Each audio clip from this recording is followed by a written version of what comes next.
어머님, 이렇게 앉아만 계실 거예요? 음식이나 좀 나르세요. 누가 보면 어머님이 오늘 주인공인 줄 알겠네요. 사돈의 칠순잔치, 수많은 손님 앞에서 며느리는 저를 부엌대기 취급하며 지시했습니다. 그 모습을 보며 아들은 외면했고 사돈도 모른 척 고개를 돌렸죠. 결국 저는 일손이 되어 하루 종일 음식을 나른 후 잔치가 끝나자 맞아 조용히 휴대폰을 들었습니다. 그들만의 행복한 잔치를 눈물바다로 만들어버릴 그 전화 한 통을 걸기 위해. 안녕하세요. 저는 65이 된 백유숙이라고 합니다.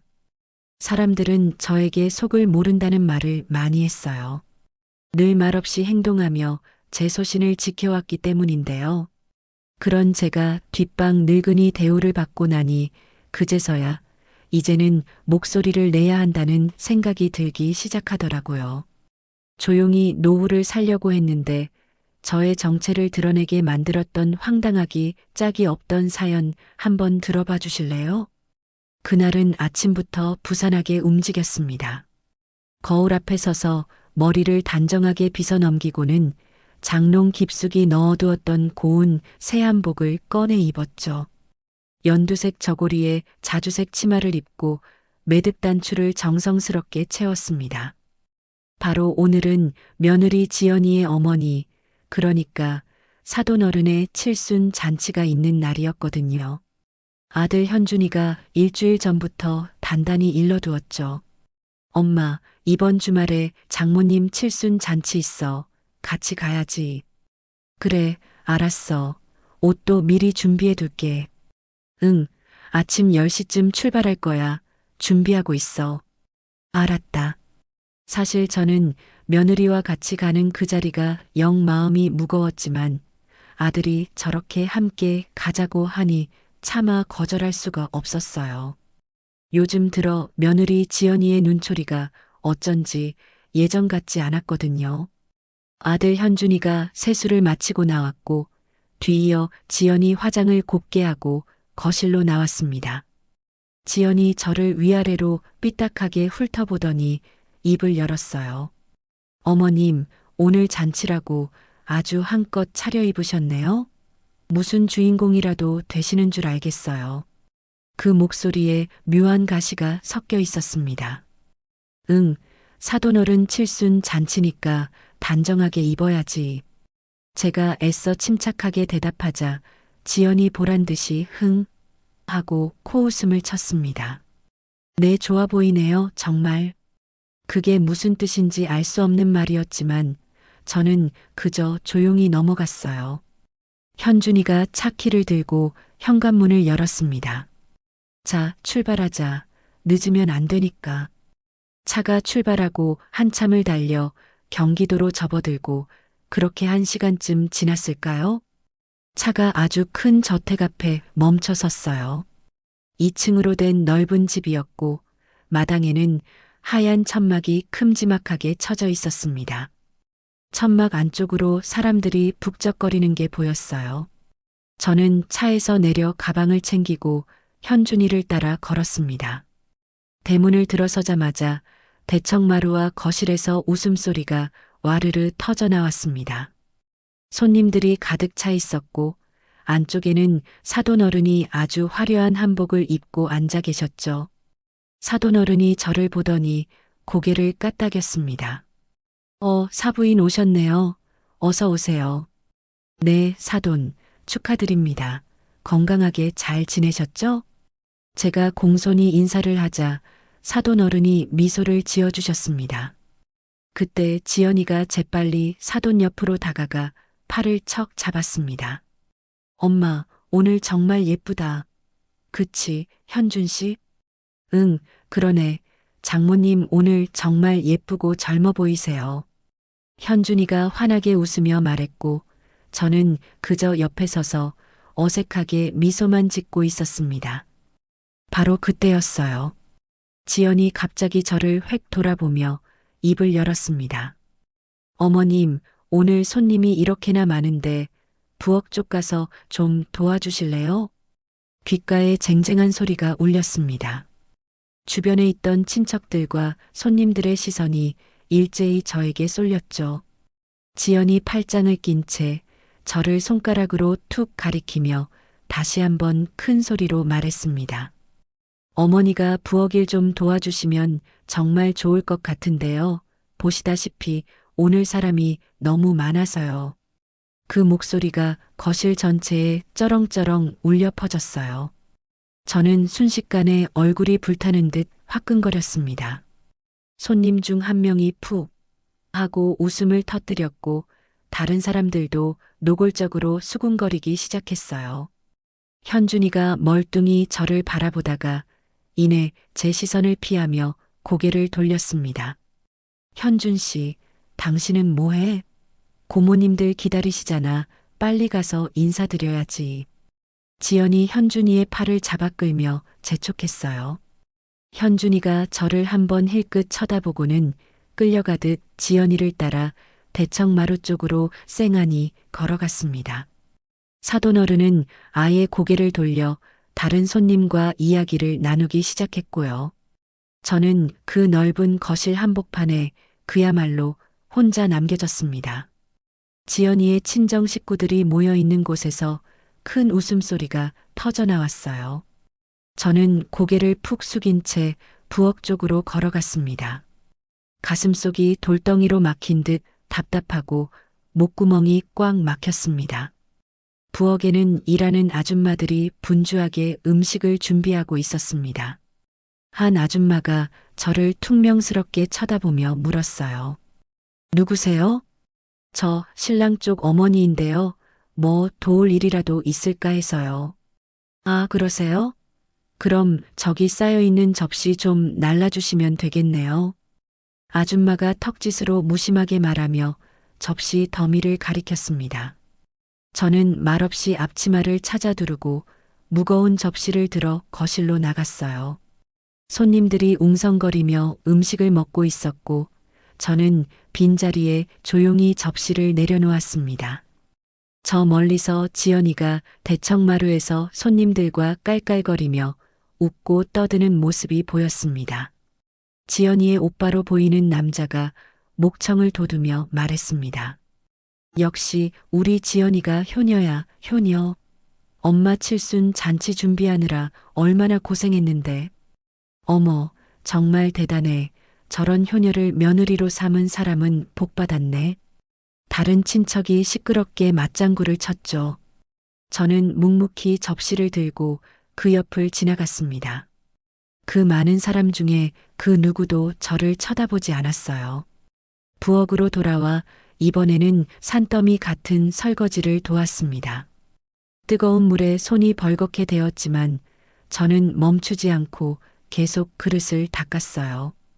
그때 지연이가 부엌으로 휙 들어왔다가 설거지하는 저를 보더니 차갑게 흘겨봤습니다.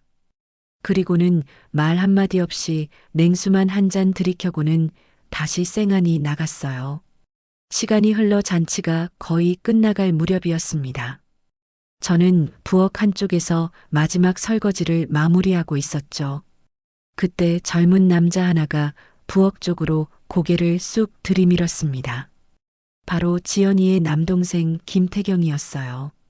아, 사돈 어른, 아직 거기 계셨네요? 아이고, 힘드시죠? 그 목소리에는 저를 비웃는 듯한 기운이 가득했습니다. 아니에요, 괜찮아요. 뭐, 힘든 게 당연하죠. 나이 드시면 다 그런 거 아니에요? 쉬엄쉬엄 하세요. 김태경이가 저 따위 말을 중얼거리며 등을 돌렸습니다. 저는 더러운 앞치마를 벗으며 젖은 손을 닦았습니다.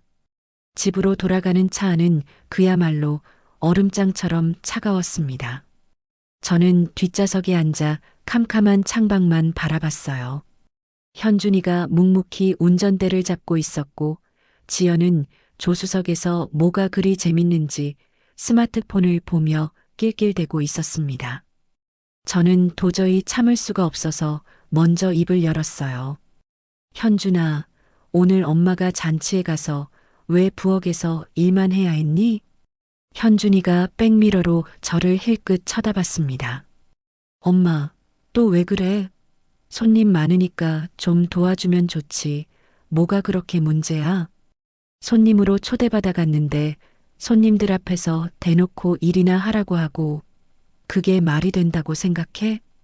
제 목소리가 저도 모르게 떨려 나왔습니다. 그러자 지연이 스마트폰에서 고개도 들지 않은 채 끼어들었습니다. 어머님, 그럼 저희 엄마 칠순 잔치인데 시어머니가 팔짱 끼고 앉아만 계시는 게 더 이상하지 않아요? 도와주시는 게 당연한 거 아니에요? 그래도 그렇지. 어떻게 사람들 앞에서 나를 그런 식으로 망신을 줄 수가 있어? 제가 기가 막혀 목소리를 높이자 현준이가 한숨을 푹 쉬었습니다. 엄마, 나 오늘 하루 피곤해 죽겠네. 나중에 얘기하자. 현준아, 너 지금 엄마 말 듣고 있는 거야? 엄마, 제발. 지금 운전 중이잖아. 현준이가 노골적으로 짜증 섞인 목소리로 소리쳤습니다. 지연이 그 와중에 스마트폰 화면을 넘기며 킥킥하고 비웃는 소리가 들렸습니다. 저는 결국 입을 꾹 다물고 고개를 창밖으로 돌렸어요. 집에 도착해 방으로 들어왔지만 도저히 잠이 오지 않았습니다. 멍하니 천장을 바라보며 오늘 있었던 굴욕적인 일들이 하나하나 떠올랐어요. 지연이의 그 차가운 눈빛, 손님들의 수군거림, 그리고 끝내 제 편을 들어주지 않고 고개를 돌리던 아들 현준이의 모습까지 가슴속에서 서러움과 분노가 뒤엉켜 거세게 치밀어 올랐습니다. 결국 제 눈에서 뜨거운 눈물이 홧김에 흘러내렸어요. 베개를 꽉 움켜쥐고 이불을 머리끝까지 뒤집었었지만 그날 밤 제 눈물은 멈추지 않았습니다. 그 칠순 잔치 이후로 집안 분위기가 싸늘하게 달라졌습니다. 며느리 지연이의 태도가 아주 노골적으로 변했어요.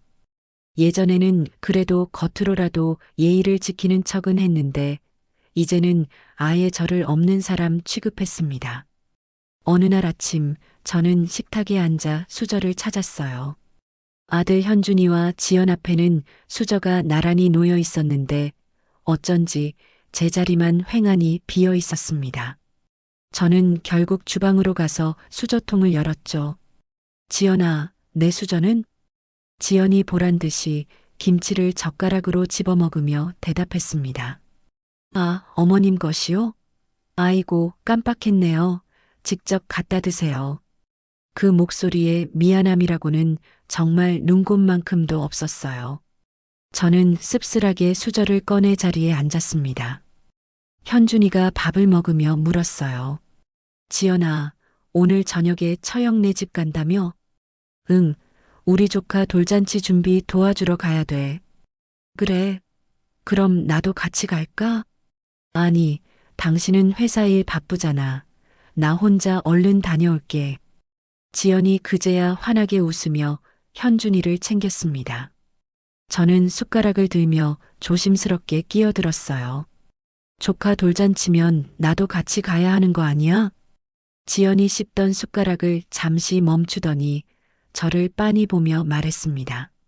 어머님, 이건 그냥 저희 친정 식구들끼리만 모여서 조용히 준비하는 거라서 어머님은 참석 안 하셔도 괜찮아요.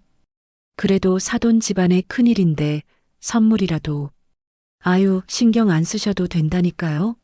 저희끼리 다 알아서 할게요. 지연이 제 말을 차갑게 싹둑 잘라 말했어요.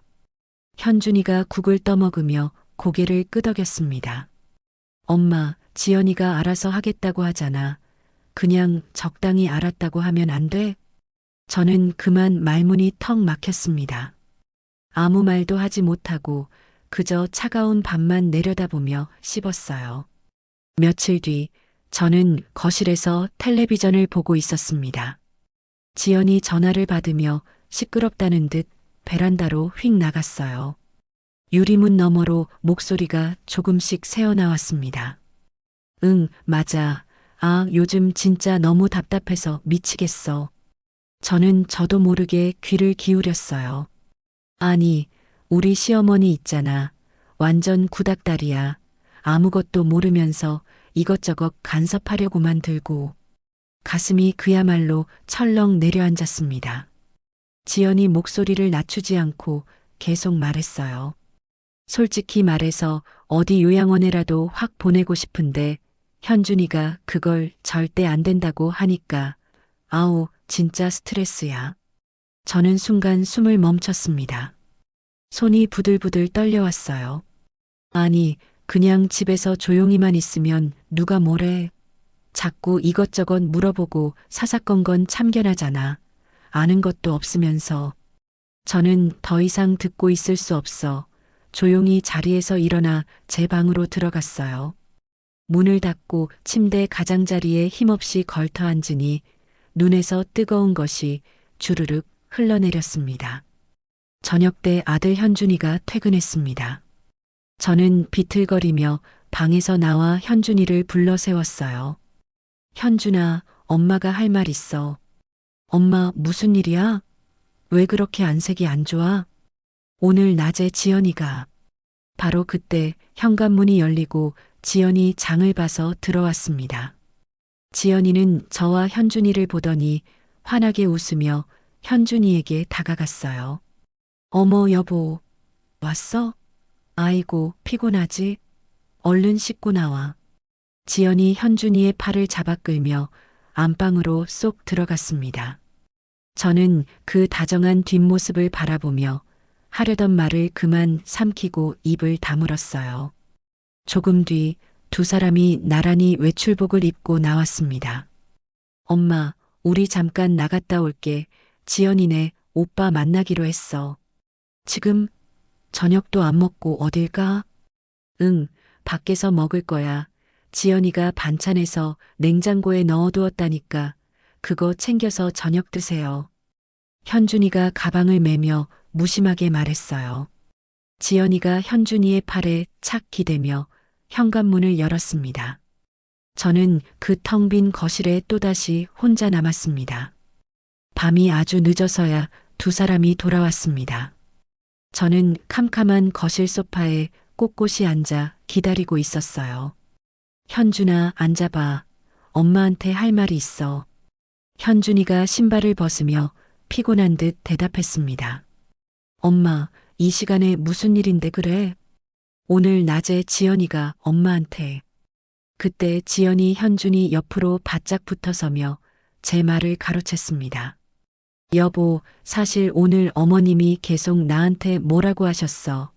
내가 도대체 뭘 그렇게 잘못했는지 모르겠는데 자꾸 엄마 무슨 일 있었어? 지연이한테 왜 그랬어? 현준이가 저를 다그치듯 바라봤습니다. 저는 너무 어이가 없어서 입을 열었어요. 아니, 그게 아니라 지연이가 전화로 어머님이 요즘 자꾸만 제 일에 간섭하셔. 지연이 금방이라도 올 것처럼 눈시울을 붉히며 말했습니다. 현준이가 한숨을 깊게 내쉬며 말했어요. 엄마, 지연이 일은 지연이가 알아서 하게 좀 놔둬. 왜 자꾸 그래, 정말. 현준아, 엄마가 언제 간섭을 했다고 그래. 지연이가 그렇다잖아. 좀 너무 예민하게 반응하지 마. 현준이가 짜증이 폭발한 목소리로 쏘아붙였습니다. 지연이 그 틈을 놓치지 않고 현준이의 손을 꼭 잡았습니다. 여보, 피곤한데 우리 그냥 들어가서 쉬자. 응? 두 사람이 제게 등을 보이고 안방으로 쏙 들어갔습니다. 쾅! 하고 문이 닫히는 소리가 제 가슴을 내리쳤습니다.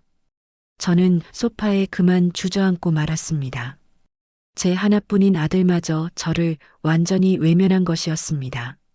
그로부터 며칠 후 낮잠을 자는데 거실에서 웅성거리는 소리가 들려 저는 방문을 살짝 열고 밖을 내다봤어요.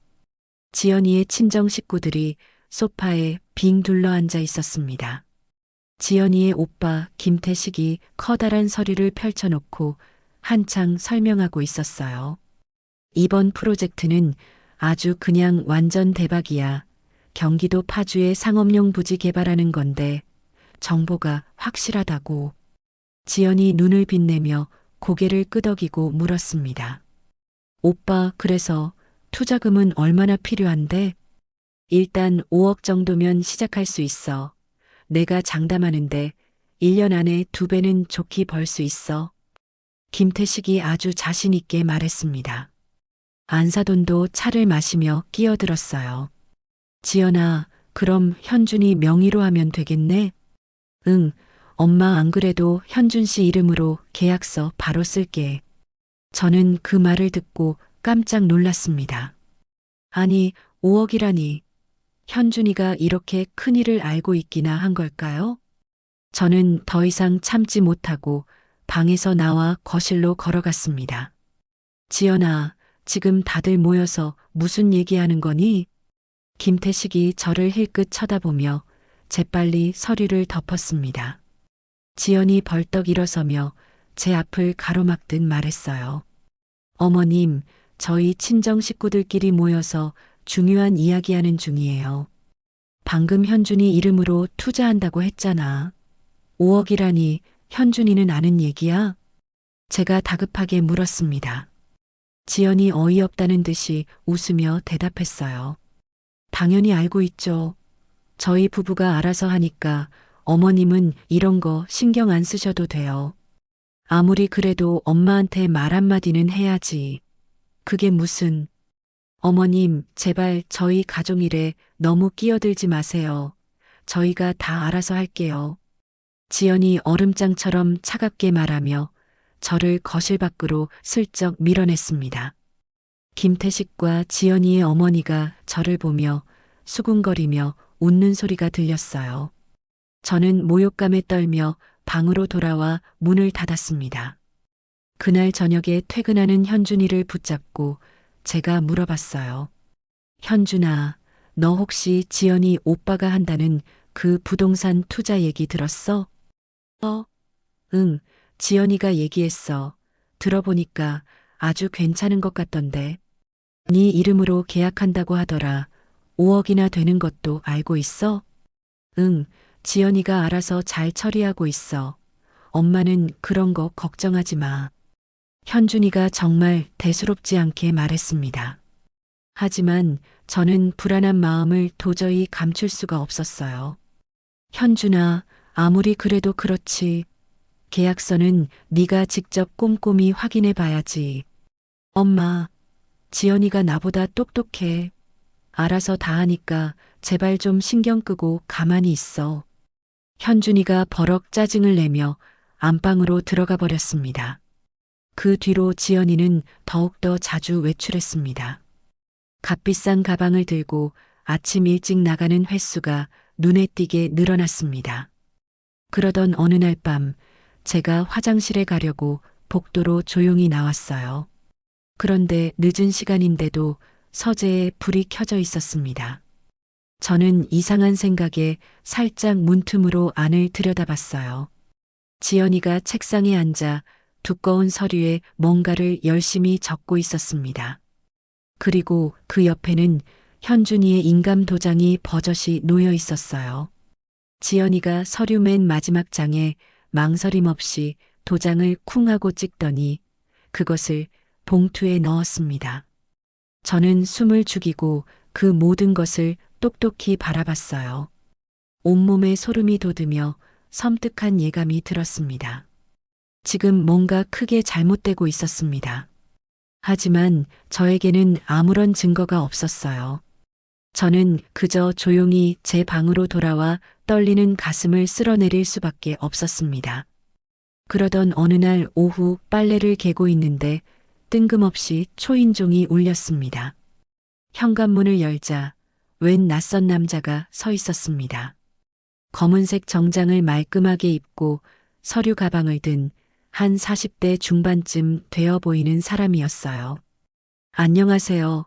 박현준 씨 댁 맞으시죠? 네, 그런데 누구신지요? 저는 변호사 정민철이라고 합니다. 현준 씨와 사업 관련해서 드릴 말씀이 있어 상담건으로 왔는데요. 우리 아들은 지금 회사에 있어요. 나중에 다시 오시죠. 아, 그러시군요. 그런데 제가 아주 급한 서류를 전달해야 해서요.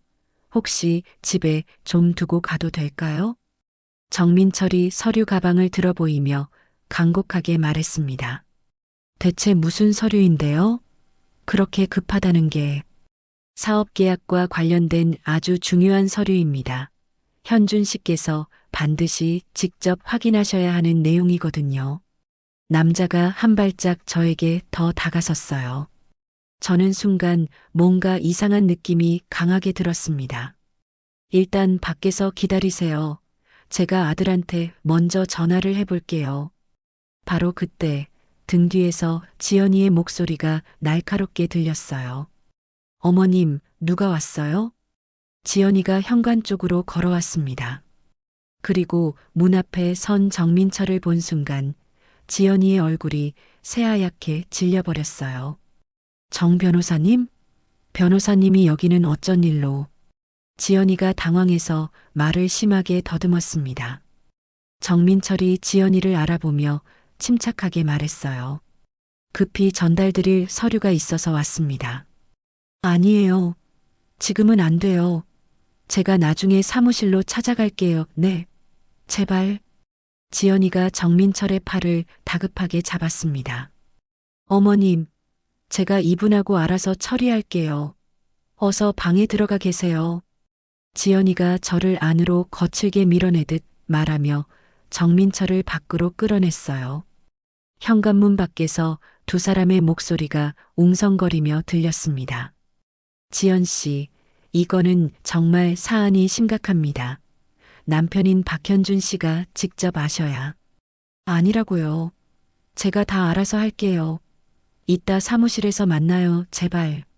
여긴 오시면 안 돼요. 지연이의 목소리가 애원에 가깝게 다급했어요. 저는 문틈으로 밖을 조마조마하며 내다봤습니다. 정민철의 발걸음 소리가 멀어졌고 지연이가 그 뒤를 따라 엘리베이터 앞까지 쫓아갔어요. 잠시 후 지연이가 잔뜩 상기된 얼굴로 현관문을 열고 들어왔습니다. 얼굴에는 식은땀이 송골송골 맺혀 있었죠. 지연아, 그 사람 대체 누구야? 무슨 일인데 그래? 아무것도 아니에요. 그냥 보험 세일즈맨이에요. 자꾸 귀찮게 찾아와서 짜증나네요. 지연이가 신경질을 내더니 안방으로 휙 들어가 버렸습니다. 저는 혹시나 하는 마음에 현관 바닥을 내려다봤어요. 아니나 다를까 하얀 명함 한 장이 바닥에 떨어져 있었습니다. 아까 그 변호사가 황급히 가다가 떨어뜨리고 간 것 같았어요. 저는 재빨리 명함을 집어들었습니다. 법무법인 정심, 변호사 정민철, 형사 전문. 형사 전문 변호사요? 단순한 사업 상담이라기엔 왜 하필 형사 전문 변호사가 우리 집을 찾아온 거죠? 저는 불길한 예감에 명함을 주머니 깊숙이 넣고 제 방으로 갔습니다. 그날 밤 저는 도저히 잠을 이룰 수가 없었어요. 늦은 시간 복도에서 지연이의 목소리가 소곤거리며 들렸습니다. 누군가와 전화 통화하는 소리였어요. 저는 방문을 아주 살짝 열고 귀를 기울였습니다. 오빠, 큰일 날 뻔했어. 오늘 정 변호사가 글쎄 집까지 왔었어. 어머님이 문을 열어줬다고. 지연이의 목소리가 잔뜩 떨리고 있었습니다. 아니, 괜찮아. 다행히 아무 말 안 했어. 내가 보자마자 빨리 내보냈거든. 수화기 너머로 무슨 말이 오갔는지 잠시 침묵이 흘렀습니다. 그러니까 현준이는 절대 모르게 해야 돼. 알았지? 모든 건 우리가 처리하는 거라고. 저는 저도 모르게 숨을 죽였습니다. 계약서는 이미 다 처리했어. 오빠 걱정하지 마. 현준 씨 이름으로 도장까지 다 찍혀 있으니까. 지연이가 그제야 안심이 되는지 작게 웃는 소리가 들렸어요. 응, 알았어. 그럼 내일 만나자. 끊을게. 전화가 끊어지는 소리가 들렸습니다. 저는 방문을 조용히 닫았어요. 심장이 방망이질하듯 두근거렸습니다. 다음 날 오후 지연이가 또 화려하게 차려입고 외출했어요. 저는 망설일 것 없이 곧장 서재로 향했어요. 평소에 지연이가 저만 보면 들어가서 문을 잠그던 바로 그곳이었습니다. 책상 위에는 노트북과 어지럽게 널린 서류들이 놓여 있었습니다. 떨리는 손으로 책상 서랍을 여니 첫 번째 서랍에는 볼펜과 메모지뿐이었어요. 두 번째 서랍을 열었더니 두툼한 누런 서류 봉투가 놓여 있었습니다. 저는 봉투를 꺼내 책상 위에 조심스럽게 놓고 열어보았죠. 수십 장의 계약서가 쏟아져 나왔습니다. 첫 장을 펼치자 부동산 개발 투자 계약서, 투자자 박현준이라고 아들의 이름이 적혀 있었고 투자 금액란을 보니 5억 원이라고 적혀 있었어요. 저는 마른 침을 삼키며 다음 페이지를 넘겼습니다. 개발회사 이름을 확인했습니다. 주식회사 태산개발 대표이사 김태식. 바로 지연이의 오빠 김태식이었습니다. 저는 계약서를 하나하나 자세히 읽어내려갔습니다. 이상하게도 투자금 회수 조항은 어디에도 찾아볼 수 없었어요. 만약 사업이 실패했을 때 책임 소재도 전혀 명시되지 않았습니다. 다른 계약서들도 전부 확인했어요. 모두 현준이 명의였고 총액이 무려 수십억 원에 달했습니다. 서명란을 보니 현준이의 서명이 버젓이 있었어요. 하지만 뭔가 어색했습니다. 평소 현준이가 쓰는 글씨체와 미묘하게 달랐어요. 저는 더 이상 지체할 시간이 없다고 생각하고 스마트폰을 꺼내 사진을 찍기 시작했습니다. 모든 계약서를 한 장 한 장 손이 떨렸지만 정신을 바짝 차리고 계속 찍었습니다. 그때 계약서 사이에서 작은 메모지 한 장이 팔랑이며 떨어졌어요. 저는 얼른 메모지를 집어들었습니다. 그것은 틀림없는 지연이의 글씨였어요. 계획대로 차질 없이 진행할 것, 투자금 회수 후 박현준에게 모든 책임 전가, 우리는 철저히 피해자로 남아야 함. 온몸에 소름이 쫙 돋았습니다. 지연이 일가가 처음부터 현준이를 함정에 빠뜨리려 했던 거예요. 투자금을 전부 빼돌리고 제 아들 현준이를 사기 공범으로 몰아넣을 끔찍한 계획이었습니다. 저는 그 메모지까지 전부 사진으로 찍었어요. 서류를 다시 급하게 정리해 봉투에 넣으려는데 바로 그때 현관문 열리는 소리가 들렸습니다. 지연이었어요. 다녀왔습니다. 지연이의 목소리가 거실에서 들렸습니다. 저는 황급히 서류를 봉투에 쑤셔 넣고 서랍에 밀어 넣었어요. 서재를 나서려는데 복도에서 집으로 들어오던 지연이와 정면으로 마주쳤습니다. 지연이의 얼굴이 순식간에 굳었어요. 어머님, 지금 남의 방에서 뭐 하시는 거예요? 아, 그게 책 좀 찾으려고 책이 필요해서 들어갔어. 저는 최대한 태연하게 아무렇지 않은 척 대답했습니다. 지연이가 저를 의심의 눈초리로 밀치듯 지나쳐 서재로 성큼 들어갔어요. 책상을 매섭게 훑어보더니 망설임 없이 두 번째 서랍을 열었습니다. 서류 봉투를 꺼내 확인하는 지연이의 손이 멈췄어요. 제가 급하게 넣느라 서류가 제대로 정리되지 않은 게 그만 눈에 띈 거죠. 지연이가 천천히 고개를 돌려 저를 노려봤습니다. 어머님, 제 서류 보셨어요? 목소리가 얼음장처럼 낮게 깔렸습니다. 아니, 책만 봤다니까 그러네. 거짓말하지 마세요. 서류가 이렇게 다 뒤죽박죽이잖아요. 지연이가 한 발짝 제게 험악하게 다가왔습니다. 남의 서류 함부로 뒤지면 큰일 나는 거 모르세요? 그래, 너 말 잘했다. 도대체 무슨 일을 꾸미고 있는 건지 물어나 보자. 뭘 알고나 떠드시는 건데요? 지연이가 저를 비웃으며 제 말을 끊었습니다. 그래, 계약서 다 봤어.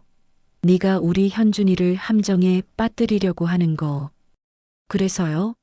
어머님이 그걸 다 아신다고 뭘 어쩌실 수 있는데요? 지연이가 이제 대놓고 팔짱을 끼며 저를 조롱했습니다. 현준이한테, 내 아들한테 다 얘기할 거야. 어디 얘기해 보세요. 과연 현준 씨가 어머님 말을 믿어줄까요? 지연이가 소름 끼치게 차갑게 웃었어요. 현준 씨는 이미 완벽하게 제 편이에요. 어머님이 지금 뭐라고 떠드시든 그저 노망난 어머니의 헛소리로 치부될 거니까. 저는 기가 막혀서 말문이 막혔습니다. 게다가 어머님 요즘 이상한 행동 정말 많이 하시잖아요. 제가 현준 씨한테 평소에 다 얘기해뒀어요. 정신이 오락가락 하신다고. 지연이가 저를 강하게 밀어내고는 서재문을 쾅 하고 닫아버렸어요. 저녁에 현준이가 퇴근하자 지연이가 마치 기다렸다는 듯이 재빨리 현준이에게 다가가 팔짱을 꼈어요. 여보, 나 오늘 정말 속상해 죽겠어. 어머님이 또 내 서재에 몰래 들어가서 내 물건 뒤지셨어. 엄마, 진짜 왜 그러세요? 현준이가 저를 보자마자 닥달했습니다. 현준아, 그게 아니고 엄마가 할 말이. 어머님, 요즘 저한테 왜 이러세요? 자꾸 제 일에 간섭하시고 물건 훔쳐보시고. 지연이 가증스럽게 눈시울을 붉히며 말했어요. 현준이가 골치 아프다는 듯 한숨을 푹 쉬었습니다. 엄마, 지연이 물건 함부로 건드리지 좀 마세요. 알았죠? 제발 좀 그만해. 현준이가 지연이를 감싸고 안방으로 휙 들어가 버렸습니다. 저는 또다시 그 텅 빈 거실에 혼자 남았습니다. 그날 밤 저는 제 방에 꼼짝없이 누워 천장을 바라봤어요. 아니요, 더 이상 이렇게 기다리고만 있을 수는 없었습니다. 이제는 제가 가진 마지막 카드를 꺼낼 때가 왔어요. 제 아들 현준이를 그 구렁텅이에서 지키려면 제가 그토록 숨겨왔던 과거를 꺼내야만 했습니다. 시계가 새벽 3시를 가리킬 무렵 저는 조용히 자리에서 일어나 옷장을 열었습니다. 옷장 맨 위 가장 높은 선반에 아주 오래된 가죽 서류 가방 하나가 놓여 있었죠. 먼지가 두껍게 쌓인 낡고 묵직한 검은색 가방이었습니다. 저는 의자를 끌어다 놓고 조심스럽게 올라서서 그 가방을 꺼내 내렸습니다. 가방을 책상 위에 올려놓고 굳게 닫힌 자물쇠를 풀었어요. 어찌나 오랫동안 열지 않았던지 삐걱거리는 쇳소리가 방안을 울렸습니다. 가방이 열리자 그 안에서 묵은 종이와 세월의 냄새가 훅 풍겨 나왔어요. 맨 위에는 두툼한 명함 뭉치가 놓여 있었습니다.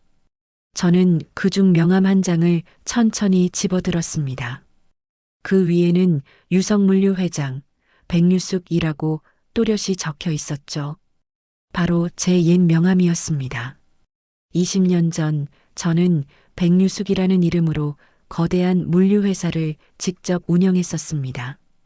작은 화물차 한 대로 맨손으로 시작해서 아무도 무시 못할 전국 규모의 기업으로 키워냈죠. 하지만 저는 아이에게 집중하고자 그 모든 것을 정리하고 회사를 매각했습니다. 그리고 그저 조용히 살기로 결심했어요. 하나뿐인 아들 현준이에게조차 제 과거를 철저히 숨긴 채 그저 평범한 어머니로만 살아왔습니다. 가방 안에서는 그때 그 시절의 법인 서류들이 쏟아져 나왔습니다. 회사 정관, 빼곡한 주주명부, 그리고 마지막 매각 계약서까지 모두 제 피와 땀으로 제 손으로 직접 만들어낸 것들이었습니다. 그리고 그 서류들 가장 아래쪽에서 아주 오래된 휴대전화 하나가 나왔습니다. 지금은 볼 수도 없는 검은색 폴더폰이었죠.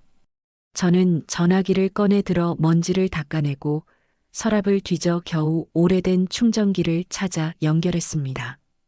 1시간쯤 지났을까요? 꺼져 있던 전화기 액정에 드디어 불이 들어왔어요. 저는 떨리는 손으로 전화기를 켜고 연락처를 확인했습니다. 수십 개의 잊고 지냈던 이름들이 화면을 채웠죠. 그리고 최석진. 그 세 글자가 제 눈에 확 들어왔습니다. 최석진은 제가 한창 회사를 운영하던 시절 깊은 친분을 쌓았던 경찰 간부였습니다. 회사에 이런저런 굳은 일이 생겼을 때 제게 여러 번 큰 도움을 주었던 고마운 분이었죠. 저는 곧장 제 스마트폰을 꺼내 인터넷에 그 이름을 검색해 봤습니다. 세상에, 최석진은 현재 서울 강남경찰서 서장이 되어 있었습니다. 그러고 보니 몇 년 전에 제게 연락을 하려고 애썼던 기억이 어렴풋이 났습니다. 하지만 그때 저는 일부러 그 전화를 받지 않았어요. 그저 조용히 묻혀 살고 싶었거든요. 저는 낡은 수첩을 꺼내 예전에 꼬불꼬불 적어뒀던 번호를 찾았습니다. 틀림없었어요. 최석진 서장의 직통 번호였습니다. 다음 날 아침이 밝자마자 저는 노트북을 켰습니다. 그 사기꾼 김태식이 운영하는 회사를 샅샅이 조사하기 시작했죠. 주식회사 태산개발. 회사 정보를 검색하니 정말이지 기가 막힌 점들이 한두 개가 아니었습니다. 자본금이 고작 5천만 원에 불과했고 직원도 달랑 3명뿐이었어요. 이런 유령 같은 회사가 수십억 원짜리 프로젝트를 한다는 것 자체가 말이 안 됐습니다. 저는 더 깊이 파고들었습니다. 뉴스 검색을 샅샅이 뒤져보니 아니나 다를까 3년 전 기사가 하나 나왔어요. 태산개발 거액 투자 사기 의혹, 투자자들 단체 고소. 김태식이 과거에도 똑같은 짓을 벌였던 겁니다. 그때는 교묘하게 증거를 숨겨서 무혐의로 풀려났다고 나와 있었습니다. 저는 찾아낸 모든 정보를 차곡차곡 파일로 정리했습니다. 제가 찍어둔 계약서 사진, 지연이의 메모 사진, 그리고 방금 찾아낸 뉴스 기사와 엉터리 회사 정보까지 그 모든 것을 USB 하나에 전부 담았습니다. 며칠 후 저는 지연이의 전화 통화를 또다시 엿듣게 되었습니다. 지연이가 또 베란다에서 저희 오빠 김태식과 통화하고 있었습니다. 응, 오빠. 드디어 다음 달 15일이야. 투자자 설명의 날짜 확실하게 잡았어. 지연이의 목소리가 흥분에 들떠서 들려왔습니다. 그날 내가 현준 씨 꼭 데려갈게. 투자자들 쫙 모인 앞에서 오빠가 멋지게 발표하면 되는 거야. 저는 문틈으로 밖을 조용히 내다봤습니다. 그리고 프로젝트가 엎어진 원인이 전부 다 현준 씨 때문이라고 몰고 가는 거지. 우리가 증거 서류도 다 준비했잖아. 완벽해. 지연이가 깔깔거리며 기분 나쁜 소리로 웃었습니다. 응, 그 난장판 끝나면 난 바로 이혼 서류 제출할 거야. 재산 분할까지 두둑하게 받고 말이지. 저는 부들부들 떨리는 주먹을 꽉 쥐었습니다. 다음 달 15일. 그래, 그날이 바로 모든 것을 끝장낼 결전의 날이 될 겁니다. 저는 조용히 제 방으로 돌아와 망설이지 않고 최석진 서장의 번호를 눌렀죠. 신호음이 3번 울리고 여보세요? 하는 중후하고 낮은 목소리가 들려왔습니다. 최 서장님, 저 백유숙입니다. 네, 백 회장님? 아니, 정말 백 회장님이십니까? 최석진 서장이 믿기지 않는다는 듯이 놀라며 물었습니다. 네, 접니다. 정말 오랜만에 연락드려요. 세상에, 이게 얼마만입니까? 정말 반갑습니다. 제가 몇 년 전에 그토록 연락드렸었는데 통 받지를 않으셔서 얼마나 걱정했는지 모릅니다. 죄송합니다. 서장님, 그때는 제가 그저 모든 걸 놓고 조용히 살고 싶었거든요. 저는 잠시 숨을 깊게 고르고 비장하게 말을 이었습니다. 서장님, 지금 제게 서장님의 도움이 절실히 필요합니다. 아주 심각한 사건이에요. 회장님, 편하게 말씀하십시오. 도대체 무슨 일이신지. 저는 그동안 있었던 일, 지연과 그 오빠 김태식이 일가가 벌이고 있는 끔찍한 사기극을 전부 설명했습니다. 제 아들 현준이를 어떻게 함정에 빠뜨리려 하는지, 위조된 계약서 이야기, 그리고 투자자 설명의 계획까지 하나도 빠짐없이 전했습니다. 제 말을 다 들은 최석진 서장이 아주 심각한 목소리로 말했습니다. 회장님, 이건 아주 질이 나쁜 명백한 특경법상 투자 사기입니다. 혹시 증거는 확보하신 게 있으십니까? 네, 그놈들이 꾸민 계약서 사진과 며느리가 쓴 메모, 그리고 방금 전 통화 녹음까지 전부 다 확보했습니다. 지금 바로 이메일로 보내드릴게요. 아주 잘하셨습니다. 좋습니다. 회장님, 제가 즉시 특별수사팀을 구성하겠습니다. 그 투자자 설명의 날짜가 정확히 언제라고 하셨죠? 바로 다음 달 15일입니다. 알겠습니다. 그날 현장에서 회장님께서 신호를 보내주시면 저희 팀이 즉시 현장에 투입되도록 하겠습니다. 정말 감사합니다, 서장님. 저는 전화를 끊고 아까 그 USB를 컴퓨터에 꽂았습니다. 그리고 모든 증거 파일을 최석진 서장에게 이메일로 보냈습니다. 사실 현준이에게 이 모든 것을 직접 말해야 할까 수없이 고민했습니다. 하지만 지연이가 이미 제 아들 현준이를 완벽하게 장악한 상태였어요. 지금 제가 뭐라고 떠들어봤자 아들은 제 말을 믿지 않을 겁니다. 차라리 가장 결정적인 순간에 모든 사람들 앞에서 진실을 밝히는 것이 나았습니다. 그리고 마침내 결전의 날 하루 전인 다음 달 14일 저녁이 되었습니다. 지연이의 친정 식구들은 또 저희 집으로 모였죠. 제가 없는 줄 알고요. 제가 제 방 장롱에 숨어 있을 때 김태식의 목소리가 들렸습니다. 크아, 내일이 드디어 디데이다. 지연아, 투자자 명단은 다 확인했어? 그럼 못 봐. 15명, 한 놈도 빠짐없이 다 온대. 아주 그냥 싹 다. 지연이가 신이 나서 대답했습니다. 좋아. 아주 좋아. 내가 무대에서 발표할 때 내 남편 현준이를 내 옆에 딱 세울 거야. 그리고 우리가 미리 위조한 서류들을 쫙 보여주면서 이 모든 게 박현준이 혼자 결정하고 독단적으로 진행한 거라고 터뜨릴 거야. 아, 완벽해, 오빠. 그럼 투자자들이 전부 현준이 놈 멱살 잡으려고 달려들겠지? 꼴 좋다. 지연이가 킥킥거렸습니다. 난 그 꼴 보고 있다가 설명회 끝나자마자 바로 이혼 서류 제출할 거야.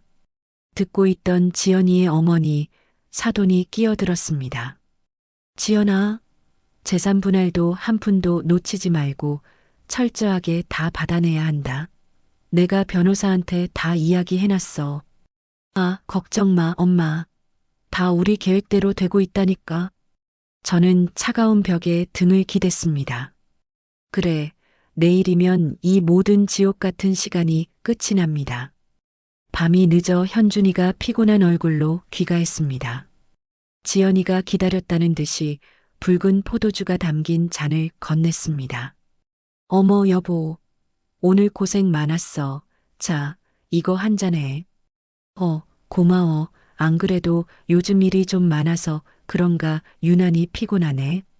현준이가 지연이가 따라주는 포도주를 아무 의심 없이 받아 마셨습니다. 저는 어두운 거실 구석에서 그 모습을 묵묵히 바라봤습니다. 가슴이 정말이지 미어지는 것 같았어요. 저 순진한 내 아들 현준이는 내일 자기를 기다리는 끔찍한 운명을 전혀 모르고 있었습니다. 하지만 괜찮습니다. 내일이면 그 모든 억울함이 다 밝혀질 테니까요. 저는 조용히 제 방으로 돌아와 최석진 서장에게 짧은 문자를 보냈습니다. 내일 모든 준비를 부탁드립니다. 강남 비즈니스 호텔 3층 대회의실 오후 2시 정각입니다. 문자를 보내자마자 곧바로 답장이 왔습니다. 알겠습니다. 모든 준비 완료했습니다. 걱정 마십시오, 회장님. 저는 다시 옷장을 열고 그 가방 속에 있던 가장 오래된 정장을 꺼냈습니다. 먼지가 묻어나는 검은색 재킷과 치마였죠. 바로 20년 전 제가 회장실에서 매일같이 입던 전투복 같은 옷이었습니다. 저는 그 정장을 침대 위에 고이 펼쳐놓고 거울 앞에 섰습니다. 거울 속에는 주름이 늘고 머리가 희끗희끗해진 늙은 제 얼굴이 보였습니다.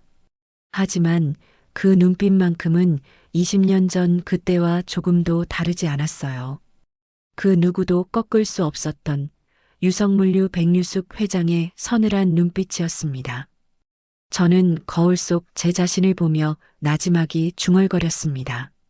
그래, 내일이면 다 끝이야. 새벽녘이 될 때까지 저는 뜬 눈으로 밤을 새우며 앉아 있었습니다. 그리고 마침내 창밖으로 동이 터오며 해가 떠올랐어요. 결전의 날이 밝았습니다. 그날 오후 1시 저는 20년 만에 그 검은색 정장을 입고 집을 나섰습니다. 호텔 3층 회의실 앞에 도착했어요. 입구에는 큼지막한 안내 팻말이 세워져 있었습니다. 태산개발 투자자 설명회.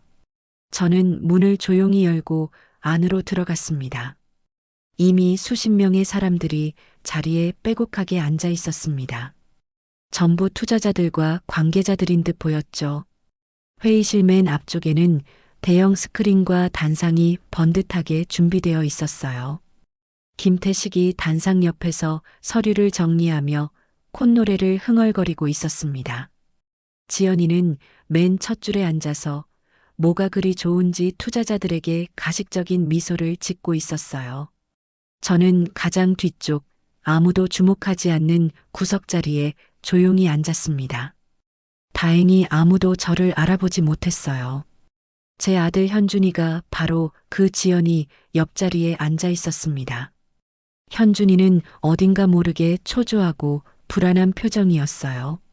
아마 제 아들도 뭔가 일이 크게 잘못되고 있다는 걸 본능적으로 느끼는 것 같았습니다.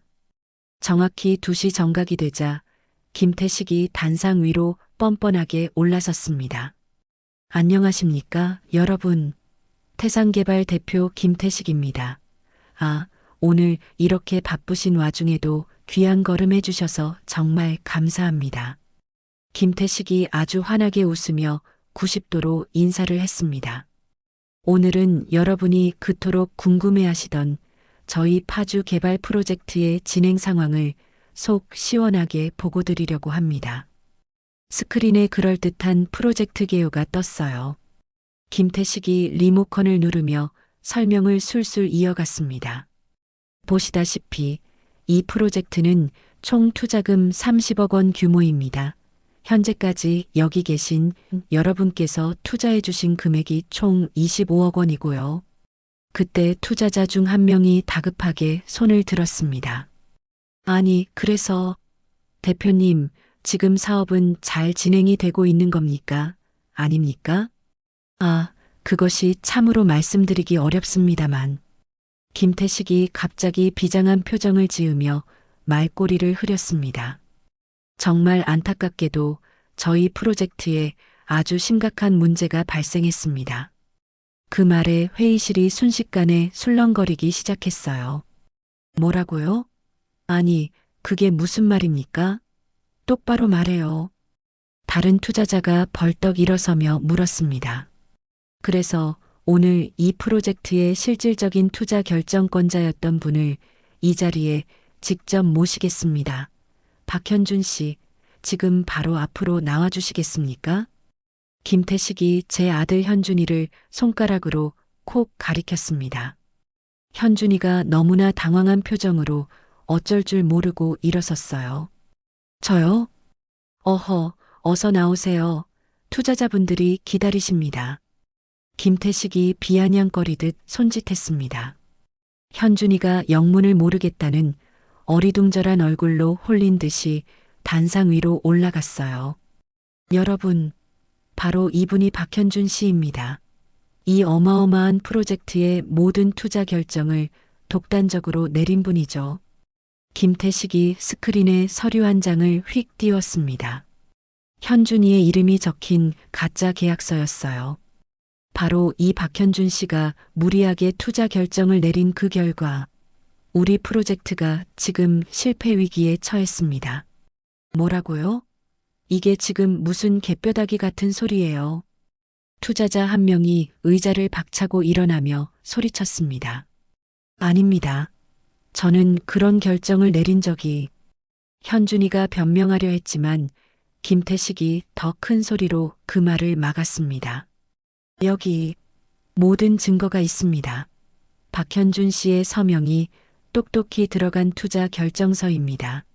스크린에 놈들이 위조한 서류들이 하나씩 착착 떴습니다.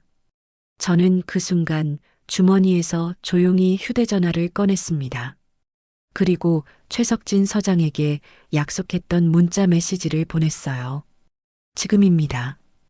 김태식이 계속해서 목청을 높였습니다. 이 박현준 씨의 잘못된 판단으로 여기 계신 여러분의 소중한 투자금이 바로 그때였습니다. 회의실의 두꺼운 문이 쾅 하고 거칠게 열렸습니다. 최석진 서장이 수십 명의 형사들을 이끌고 회의실 안으로 들이닥쳤어요. 경찰입니다. 여기 계신 분들 모두 단 한 발자국도 움직이지 마십시오. 최석진 서장의 낮고 위험 있는 목소리가 회의실 전체에 울려 퍼졌습니다. 회의실이 순식간에 아수라장이 되고 술렁거렸어요. 단상 위에 김태식이 얼굴이 새하얗게 질려버렸습니다. 맨 앞줄에 앉아있던 지연이도 자리에서 벌떡 일어났어요. 무슨 일입니까? 아니, 경찰이 왜 여기서 나와요? 지연이가 공포에 질려 떨리는 목소리로 물었습니다. 김태식 씨, 그리고 김지연 씨, 두 사람을 특정 경제범죄 가중처벌 등에 관한 법률 위반, 즉 투자 사기 혐의로 긴급 체포합니다. 형사들이 재빨리 단상 위에 김태식과 지연이에게 달려들어 포위했습니다. 지연이가 미친 듯이 소리쳤습니다. 사기라고요? 지금 무슨 헛소리예요? 우리가 뭘 어쨌다고. 이거 안 나? 그때 최석진 서장이 저를 향해 돌아서더니 90도로 깊이 허리를 숙여 인사했습니다. 이번 사건은 유성물류의 백유숙 회장님께서 직접 제보해 주신 사건입니다.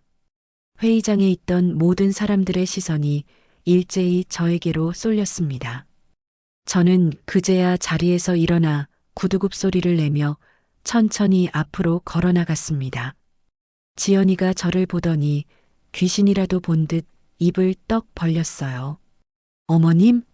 아니 회장님이라고요? 그래, 지연아, 내가 백유숙 회장이다.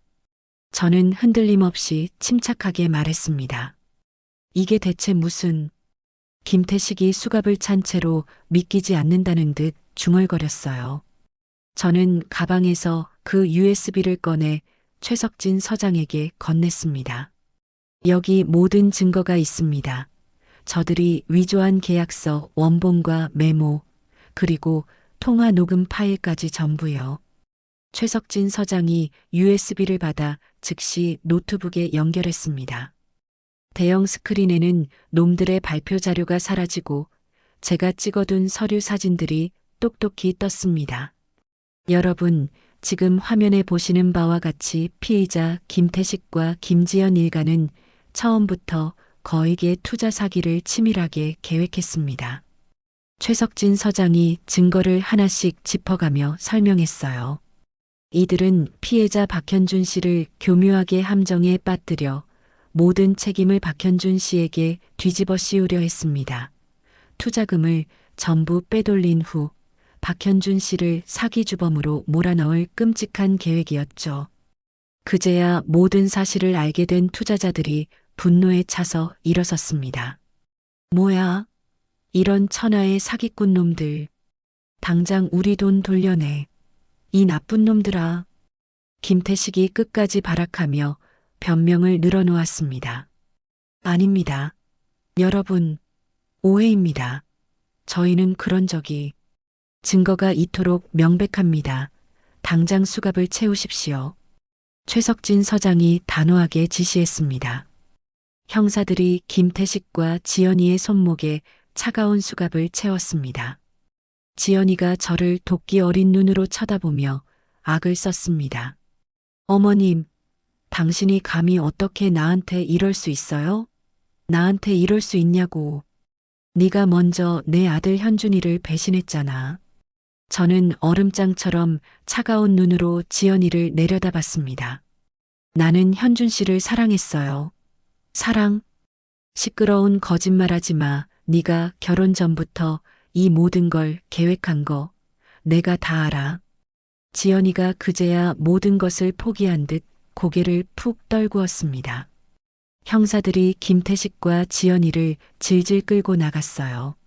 로비에서 대기하고 있던 지연이의 어머니와 김태경이도 함께 연행됐습니다. 단상 위에는 제 아들 현준이가 이 모든 광경을 보고도 여전히 멍하니 서 있었습니다. 저는 천천히 현준이에게 다가갔습니다. 현준아. 현준이가 제 목소리를 듣고 저를 보더니 기겁하며 뒤로 한 걸음 물러섰어요. 엄마, 엄마는 도대체 누구세요? 현준아, 엄마가 회장이었어? 유성물류 회장? 그걸 평생 나한테 숨기고 살았던 거야? 현준이의 목소리가 배신감으로 부들부들 떨렸습니다. 현준아, 엄마가 다 설명은 무슨 설명이야? 왜 진작 말하지 않았어? 왜? 현준이가 제게 처음으로 소리쳤습니다. 너를 지키고 싶었어. 지연이의 함정에서 너를 지키려고. 엄마도 똑같은 거짓말쟁이야. 지연이랑 뭐가 달라?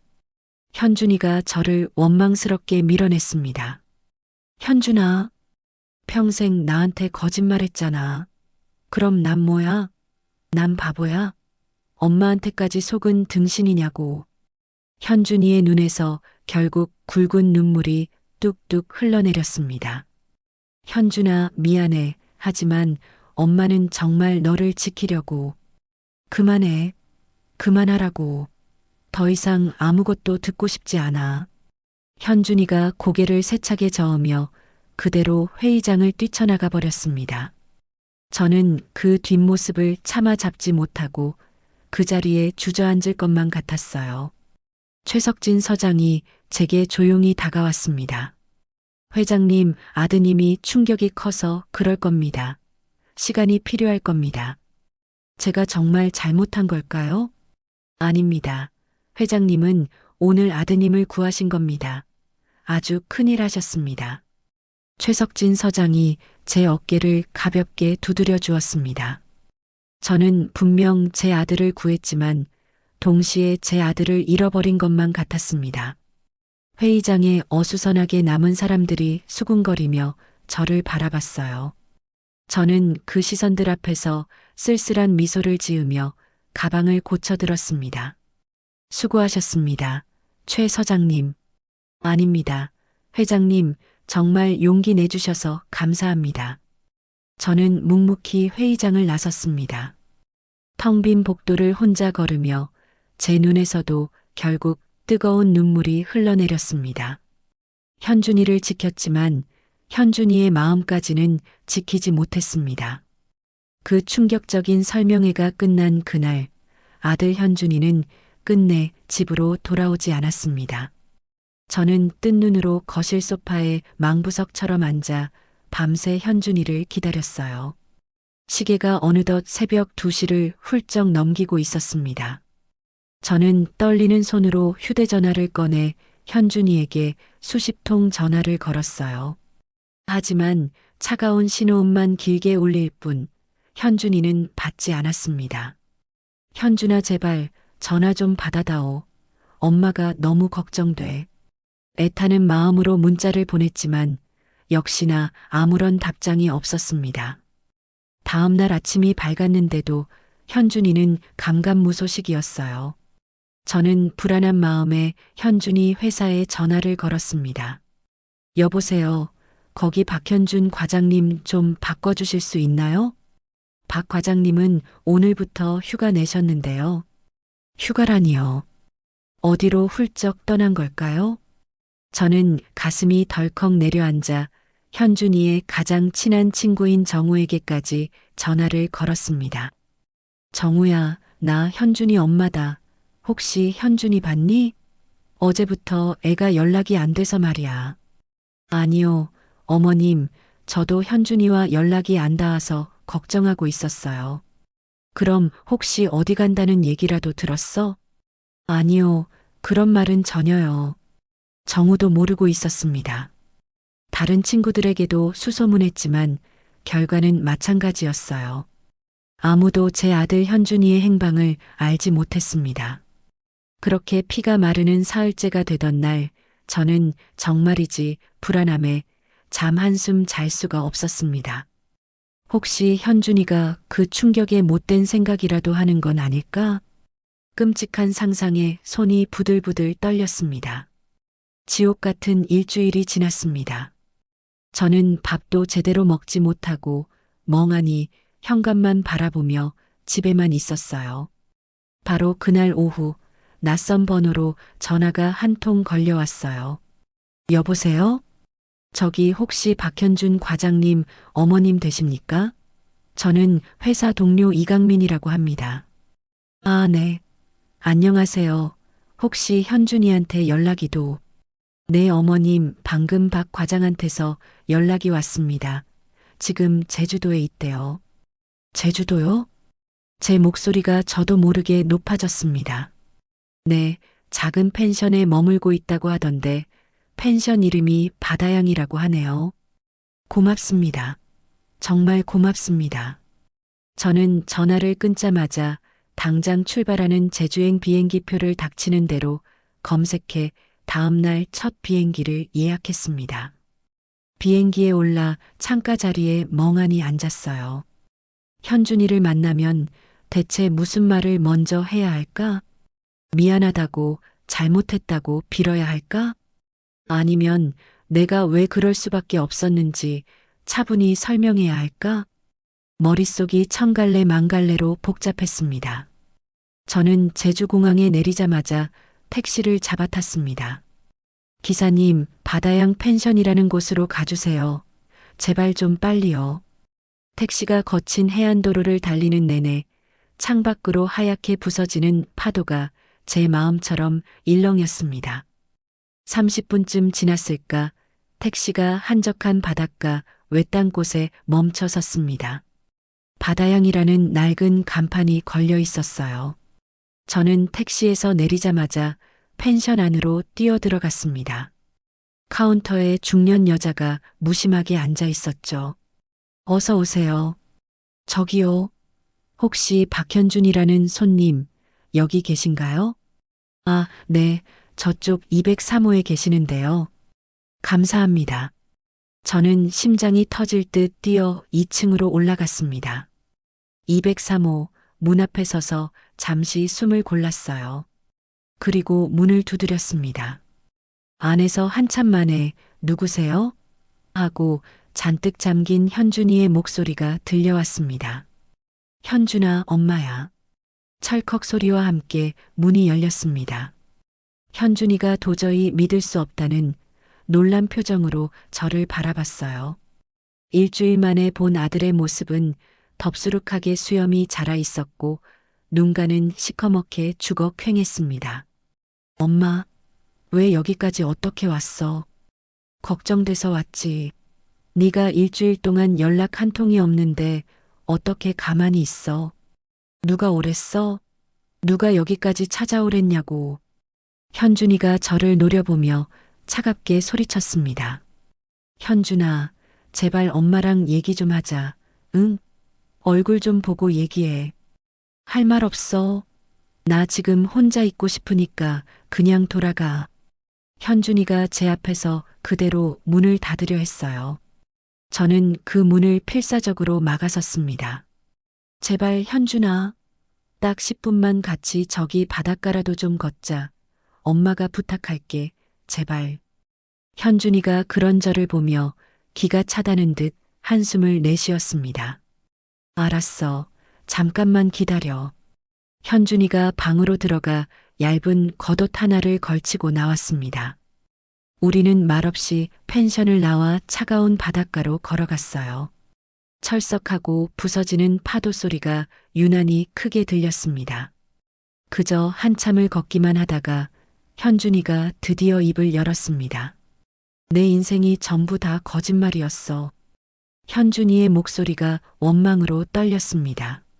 지연이는 단 한순간도 나를 사랑한 적이 없었어. 처음부터 돈이 목적이었다고. 현준아. 근데 엄마도 마찬가지잖아. 평생을 나한테 거짓말했잖아. 안 그래? 현준이가 그 자리에 우뚝 멈춰서서 저를 돌아봤습니다. 난 대체 뭐냐고. 그 사기꾼 같은 여자한테도 속고 평생 믿었던 엄마한테까지 속은 그냥 천하의 바보 등신이냐고. 현준이의 뺨을 타고 굵은 눈물이 뚝뚝 흘러내렸습니다. 저는 정말 가슴이 칼로 찢어지는 것 같았어요. 미안해, 현준아, 정말 미안하다. 미안해? 왜 나한테 숨겼어? 왜 그딴 회장 노릇 같은 거 하면서 나한테는 말 안 했냐고. 현준이가 절규하듯 소리쳤습니다. 너를 그냥 평범하게 키우고 싶었어. 유성물류 회장 아들. 그딴 재벌 2세 꼬리표 같은 거 없이 그냥 네 힘으로 당당하게 살아가길 바랐어. 제가 울먹이며 겨우 대답했어요. 그건 전부 엄마 마음대로 결정한 거잖아. 나한테 단 한 번이라도 선택권을 준 적 있어? 내가 그렇게 살고 싶은지 물어본 적 있냐고. 현준아, 엄마는 이기적이야. 엄마는 옛날부터 그랬어. 엄마가 원하는 대로, 엄마 뜻대로만 날 주무르려고 했잖아. 현준이가 저에게 차갑게 등을 돌렸습니다. 미안하다, 아들. 정말 미안해. 저는 그저 울먹이며 그 말만 반복했어요. 미안하다는 말로 다 되는 게 아니잖아. 현준이가 텅 빈 눈으로 파도를 바라보며 말했습니다. 나 지금 정말 혼자 있고 싶어. 엄마, 제발 그냥 서울로 돌아가. 현준아, 제발 부탁이야. 나도 좀 생각할 시간이 필요하다고. 현준이가 더 이상 저를 보지도 않고 천천히 펜션 쪽으로 힘없이 걸어갔습니다. 저는 차마 그 뒤를 따라가지 못하고 그 자리에 우두커니 서서 시린 바다만 바라봤습니다. 그래, 필요한 거 있으면 언제든 연락해. 저는 들리지도 않을 작은 목소리로 중얼거렸습니다. 하지만 현준이는 이미 제 시야에서 사라진 뒤였죠. 저는 펜션으로 돌아가지 않고 그 길로 다시 공항으로 향했어요. 저는 이제 새로운 방법을 찾아야만 했어요. 하지만 그게 대체 무엇인지 그때는 정말 아무것도 몰랐습니다. 서울로 돌아온 바로 다음 날 저는 최석진 서장에게서 다급한 전화를 받았습니다. 회장님, 아주 중요하고 결정적인 증거가 나왔습니다. 회장님께서 꼭 보셔야 할 것 같아서요. 중요한 증거라니요? 김지연의 노트북을 저희가 압수수색했는데 그 안에 참으로 충격적인 내용이 들어 있었습니다. 최석진 서장의 목소리가 무겁게 가라앉아 있었죠. 알겠습니다. 제가 지금 바로 가겠습니다. 저는 곧장 경찰서로 향했습니다. 최석진 서장의 사무실 문을 열고 들어가자 책상 위에 이미 서류들이 잔뜩 놓여 있었어요. 회장님, 바로 이것입니다. 지연이의 노트북에서 복원해낸 카카오톡 대화 기록입니다. 최석진 서장이 그 서류 뭉치를 제게 건넸습니다. 저는 마른 침을 삼키며 서류를 펼쳐 읽기 시작했습니다. 첫 번째 페이지는 지연이가 친구와 나눈 끔찍한 메시지였습니다. 야, 나 오빠랑 드디어 계획 세웠어. 너 박현준이라는 애 알지? 나 그 애 꼬셔서 결혼할 거야.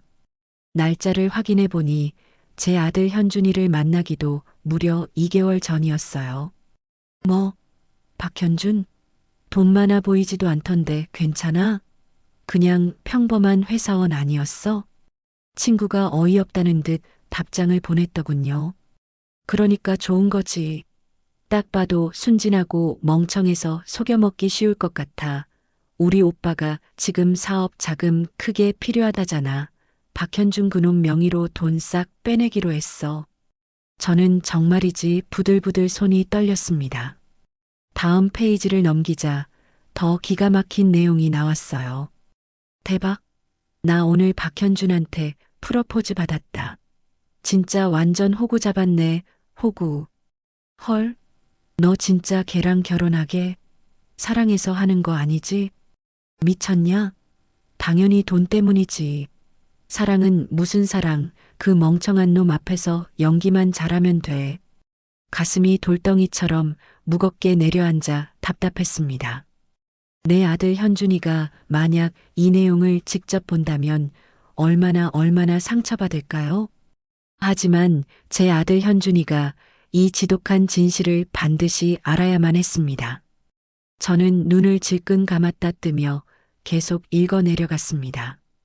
결혼하고 1년쯤 지난 시점의 대화였습니다. 아, 진짜 우리 시어머니 너무 짜증나. 늙었으면 늙은이답게 가만히나 있지. 왜 자꾸 간섭이야? 에이, 그냥 무시해버려. 아니, 진짜 빨리 어디 요양원에라도 쳐넣고 싶다고.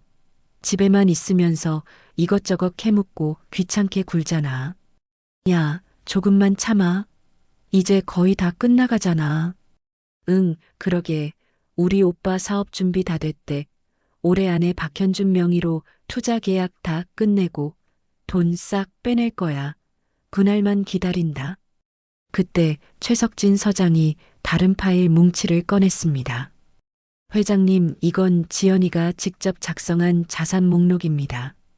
그것은 엑셀 파일로 출력된 종이었습니다. 제 아들 현준이의 예금, 적금, 주식, 심지어 들어둔 보험까지 전부 다 항목별로 꼼꼼하게 적혀 있었어요. 총액까지 정확하게 계산되어 있었습니다. 그리고 그 맨 아래에는 이런 메모가 적혀 있었죠. 이혼 시 재산 분할로 최소 50% 확보 가능. 유명 변호사와 상담 완료. 저는 더 이상 볼 힘도 없어 서류를 내려놓았습니다. 아무래도 이 증거들을 아드님께 직접 보여드리는 게 좋을 것 같습니다. 최석진 서장이 저를 살피며 조심스럽게 말했어요. 네, 그래야겠어요. 서장님, 혹시 이 파일 전부를 USB에 담아주실 수 있나요? 물론입니다. 회장님, 잠시만 기다리십시오. 최석진 서장이 USB를 꺼내 모든 증거 파일을 복사했습니다. 저는 그 USB를 받아 가방 깊숙이 넣었습니다. 그날 저녁 저는 곧바로 제주행 비행기에 다시 올랐습니다. 이번에는 제 아들 현준이가 더 이상 저를 원망할 수도 거부할 수도 없는 너무나 명백한 증거를 손에 쥐고 갔습니다. 저는 다시 그 바다양 펜션 앞에 도착했습니다.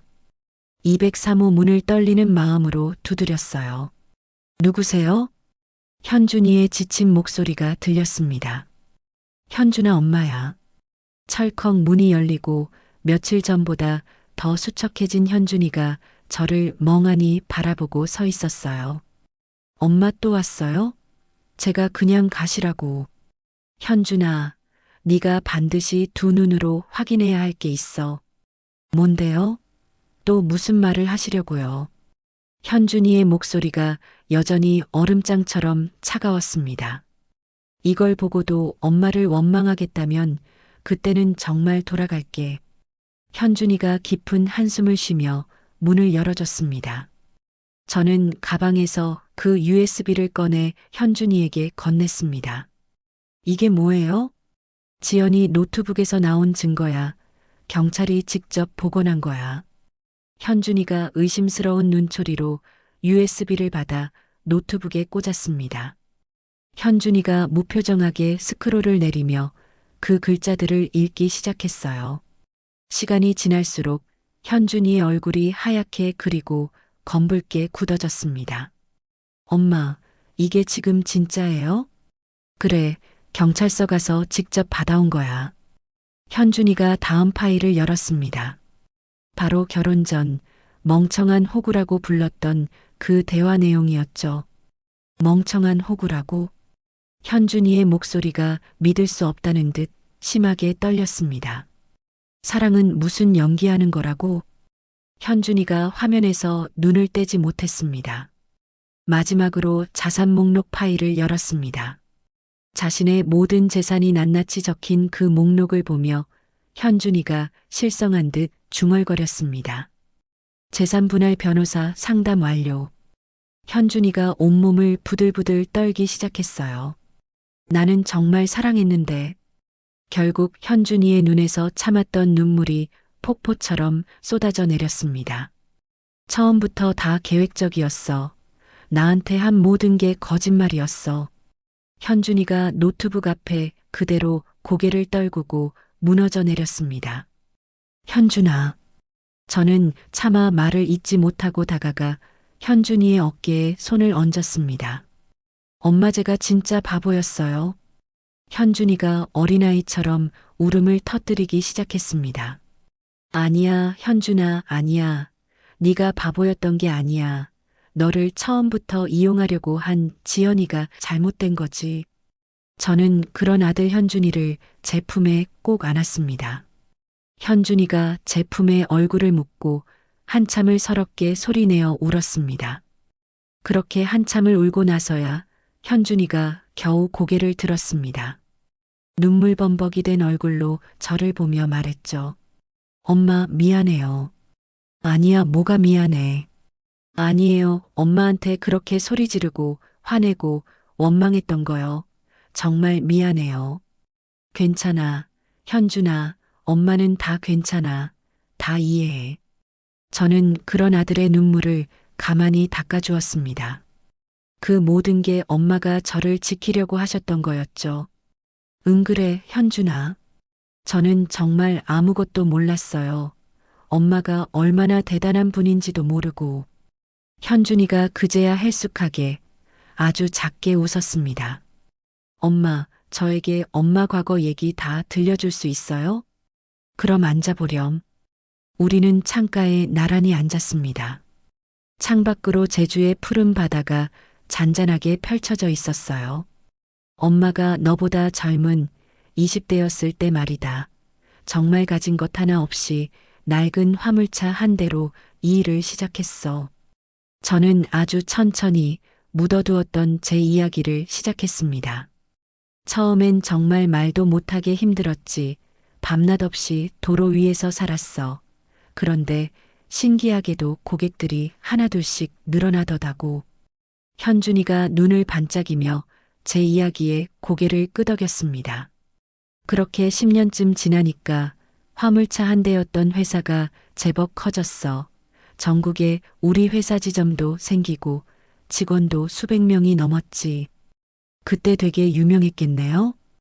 응, 뭐 그 업계에서는 백뉴스하면 모르는 사람이 없을 정도로 좀 알려졌지. 저는 그렇게 계속 이야기했습니다. 회사를 악착같이 키우던 시절, 정말 죽을 것 같이 어려웠던 순간들, 그리고 그걸 어떻게 이겨냈는지에 대한 이야기들을요. 그런데 엄마 왜 그걸 다 숨기셨어요? 저한테는 왜? 현준이가 조심스럽게 물었습니다. 너를 그냥 평범하게 키우고 싶었거든. 유성물류 백유숙 회장 아들이라는 그 꼬리표 없이 그냥 네 힘으로, 네 능력으로 당당하게 살아가길 바랐어. 엄마가 스스로 성공했던 것처럼. 그랬구나, 엄마는. 미안하다, 현준아. 돌이켜보니 엄마가 너한테 선택권 한 번을 안 줬네. 아니에요. 이제는 다 이해해요. 현준이가 제 손을 따뜻하게 잡았습니다. 그렇게 밤이 깊어가는 줄도 모르고 우리는 정말 많은 이야기를 나눴습니다. 어느덧 창밖이 뿌옇게 밝아오더니 수평선 너머로 붉은 해가 떠오르기 시작했습니다. 엄마, 우리 이제 서울로 돌아가요. 현준이가 그 해를 보며 자리에서 일어섰습니다. 정말? 네, 저 이제 다시 시작해야죠. 엄마 아들답게. 현준이가 망설임 없이 방 안의 짐을 챙기기 시작했습니다. 펜션을 나서며 현준이가 제 손을 그 어느 때보다 굳게 잡았습니다. 엄마 정말 고마워요. 저 같은 놈 끝까지 포기하지 않고 지켜줘서. 무슨 그런 소릴 대 당연하지. 이 백유숙의 하나뿐인 아들이잖아. 서울로 돌아오는 비행기에 나란히 앉았죠. 현준이가 창밖을 한참 보다가 제게 말했습니다. 엄마, 저 이제 엄마랑 함께 할게요. 엄마가 하는 일 뭐든지요. 정말 고맙다, 내 아들. 비행기가 힘차게 이륙했습니다. 저를 그토록 아프게 했던 제주도가 상처가 아물듯 점점 작아졌어요. 서울에는 이제 우리 모자의 새로운 시작이 기다리고 있었습니다. 서울로 돌아온 저는 그날 바로 먼지가 뽀얗게 앉은 오래된 수첩을 꺼냈습니다. 그 안에는 20년 전 저와 함께 회사를 피와 땀으로 읽었던 동료들의 연락처가 빼곡히 적혀 있었어요. 저는 망설임 없이 첫 번째 번호에 전화를 걸었습니다. 바로 이재훈, 과거 저희 유성물류의 억척스러운 영업이사였던 분이었죠. 여보세요? 이재훈 이사, 나 백유숙입니다. 네, 누구라고요? 회장님? 정말 백유숙 회장님이십니까? 이재훈의 목소리가 전화기 너머에서부터 놀라움으로 터질 듯이 가득했습니다. 그래요, 오랜만이죠. 잘 지냈고? 아이고, 회장님, 이게 얼마만입니까? 소문은 이미 다 들었습니다. 며느리 그 사기 사건 아주 통쾌하게 해결하셨다면서요? 아니, 어떻게 벌써 그걸 다 알았어요? 하, 회장님, 잊으셨습니까? 이 바닥이 얼마나 좁은데요. 백유숙 회장님이 드디어 돌아오셨다고 업계 전체가 지금 다 들썩거리고 있습니다. 저는 그제야 씁쓸하면서도 시원한 웃음이 났습니다. 그렇게 저는 하나둘씩 제 옛 동료들에게 모두 연락을 돌렸어요. 모두들 하나같이 제 목소리를 듣고는 뛸 듯이 반가워했고 당장 만나자고 했습니다. 정확히 일주일 후 저희는 강남의 한 조용한 레스토랑에서 모임을 가졌습니다. 10명이 넘는 제게는 군사 같았던 사람들이 저를 보려고 한달음에 모였습니다. 아이고, 회장님, 정말 오랜만입니다. 회장님, 건강하게 지내셨습니까? 다들 제 손을 붙잡고 반갑게 인사하느라 정신이 없었어요. 저희는 식사를 하며 그간 못다한 이야기를 나눴습니다. 한참 분위기가 무르익었을 때 이재훈이 조심스럽게 물었습니다. 회장님, 그래서 이제 정말 다시 사업하실 계획이신 겁니까? 저는 잠시 망설이다 대답했죠. 글쎄요, 지금은 그냥 생각 중이에요. 에이, 회장님 같은 분의 그 경험과 능력이 이대로 묻히는 건 너무 아깝잖아요. 컨설팅이라도 당장 해보시지 그래요? 제 옆에 앉아있던 깐깐했던 김수진 전 재무이사가 특유의 표정으로 끼어들었습니다. 맞아요. 이 이사 말대로예요. 지금 회장님 노하우를 배우고 싶어서 줄을 선 사람들이 얼마나 많은데요. 저는 그 말에 조용히 고개를 끄덕였습니다.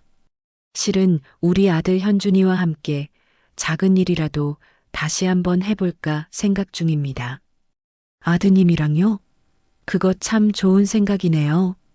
그날 이후로 정말 신기하게도 여기저기서 저를 찾는 사람들이 생겨나기 시작했습니다.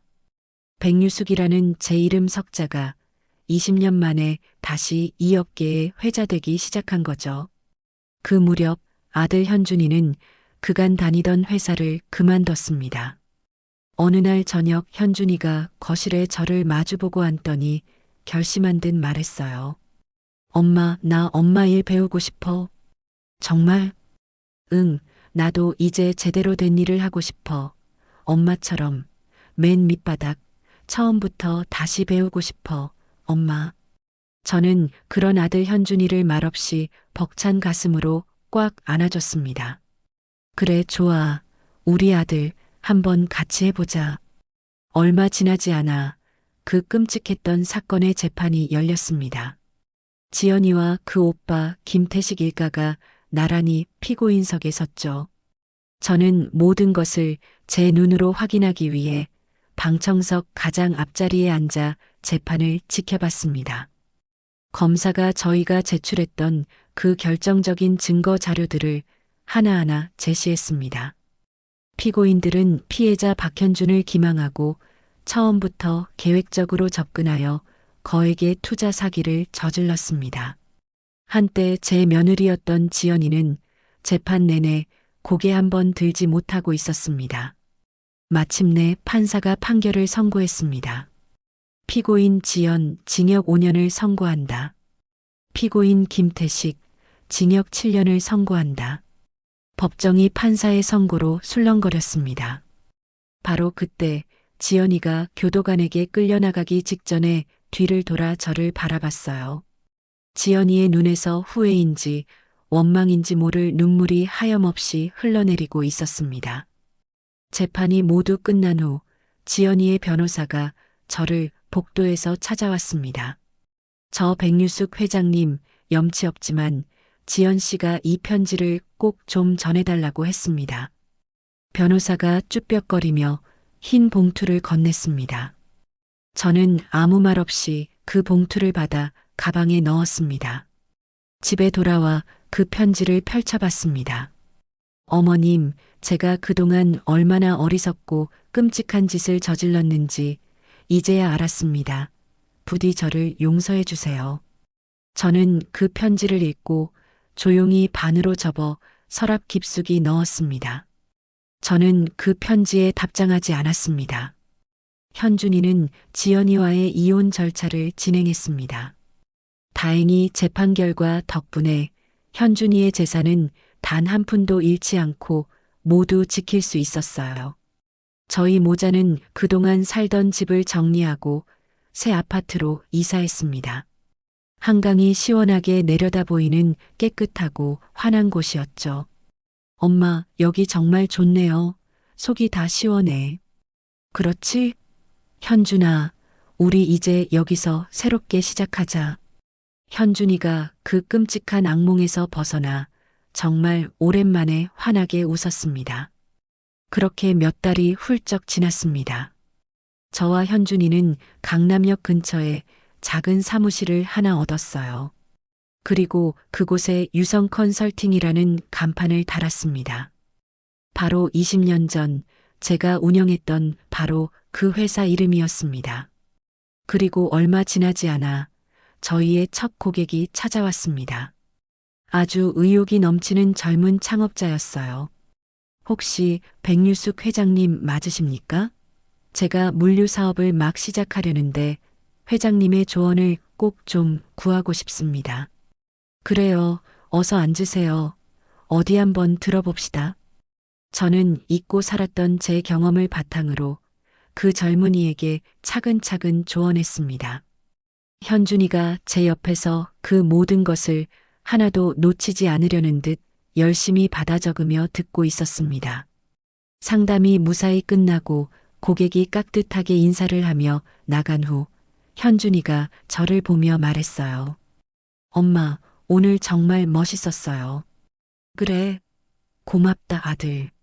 네, 저도 꼭 엄마처럼 저렇게 될 거예요. 그럼 될 수 있고 말고 천천히 하나씩 배워가면 돼. 저는 그런 현준이의 어깨를 든든하게 두드려 주었습니다. 시간이 흘러 회사는 조금씩 자리를 잡아가며 성장했습니다. 저를 찾는 고객들이 입소문을 타고 늘어났고 현준이는 그런 제 곁에서 스펀지처럼 일을 배워갔습니다. 어느 날 저녁 현준이가 서류를 한참 정리하다 말고 저를 불렀습니다. 엄마, 잠깐만요. 왜? 엄마한테 꼭 하고 싶은 말이 있어요. 현준이가 의자를 돌려 저를 진지하게 바라봤습니다. 엄마 정말 고마워요.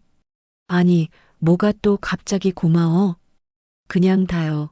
엄마한테 못되게 화만 냈을 때도 끝까지 절 포기하지 않고 지켜줘서요. 현준이의 눈이 어느새 촉촉하게 젖어 있었습니다.